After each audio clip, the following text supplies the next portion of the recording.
Pemirsa, berdasarkan hasil Survei Nasional Literasi Keuangan Indonesia atau SNLKI tahun 2019, tingkat literasi keuangan nasional sebesar 38,03% dan tingkat inklusi keuangan nasional sebesar 76,19%. Menurut data ini, masih terdapat kesenjangan antara tingkat literasi keuangan dan tingkat inklusi. Hal ini mencerminkan rendahnya tingkat pemahaman masyarakat Indonesia tentang keuangan.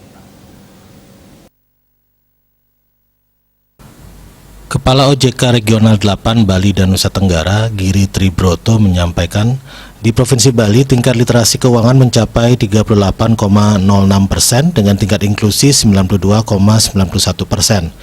Oleh karena itu, ia berharap perempuan modern cerdas finansial.